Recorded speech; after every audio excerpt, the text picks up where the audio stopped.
Welcome to the Explainer. Today we're jumping into a really powerful way to think about life's challenges.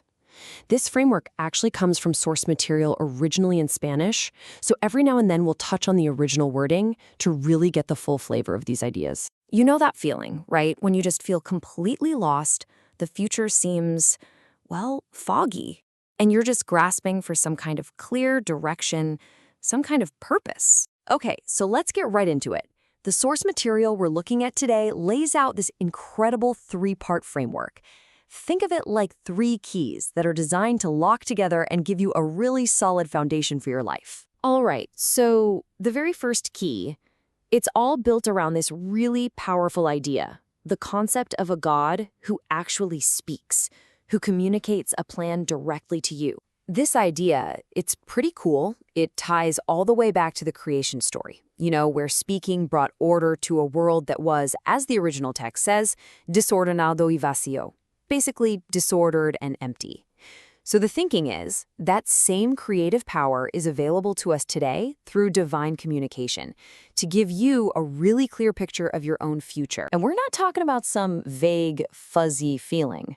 This passage here really frames it as a specific, positive declaration. The original calls it a plan de bienestar y no de calamidad, which is just a beautiful way of saying a plan for well-being, not for disaster or calamity. So the big question is, how do you actually hear this plan? Well, this framework lays out a 2-step process. First, it talks about a call to vivir en la verdad, to live in the truth. And this personal alignment, this is what's seen as the chi that unlocks that second step, where you can clearly hear the plan for your life and start to form what it calls the correct mental images of what's coming. Okay, let's build on that. Key number 2. We've gone from a God who speaks to a God who acts. Yeah, this is where it all shifts, from words into action. Once you've got that mental picture from hearing the plan, the next part is getting ready for divine action. This key is all about a God who hace milagros, who performs miracles and leaves a real tangible mark on your life. And this brings us to the kind of mindset you need, because let's be real, this journey isn't promised to be a walk in the park. The command to be fuerte y valiente, strong and brave, is absolutely central here.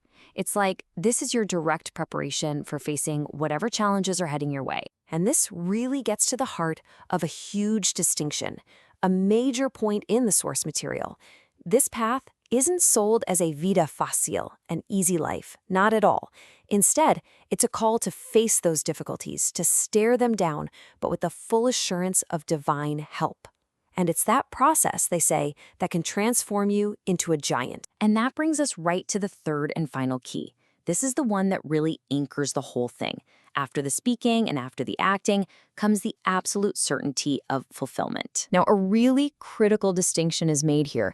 God is described as, and I love this phrasing, no es un simple mortal para mentir y cambiar de parecer. He's not a mere mortal who might lie or just change his mind.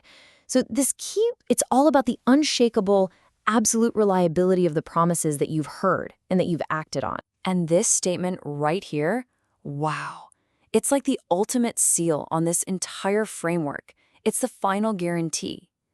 The idea that para Dios no hay nada imposible, that for God nothing is impossible, is really meant to drive home the point that whatever seems totally out of reach for you isn't for a divine power. But, and this is important, this fulfillment isn't just handed over unconditionally.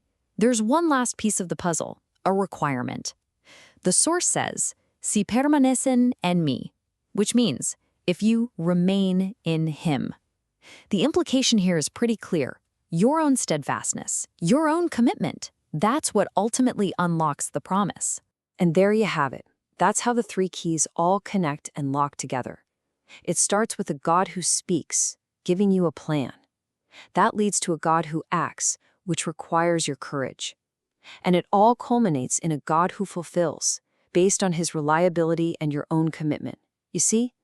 Together, they create this single, really powerful system. Okay, let's wrap all this up with one last, really powerful image that I think just captures the essence of this entire framework. This right here, this is presented as the ultimate outcome. This is what it all leads to. The idea of believing in a God who speaks, who acts, and who fulfills is meant to lead to a life where you feel protected, like you're behind a shield. It gives you this sense of gloria, of glory, that lets you hold your head high no matter what's going on around you. And so, after all that, we're left with a question. A question that really shifts this whole thing from just a concept to a very personal choice.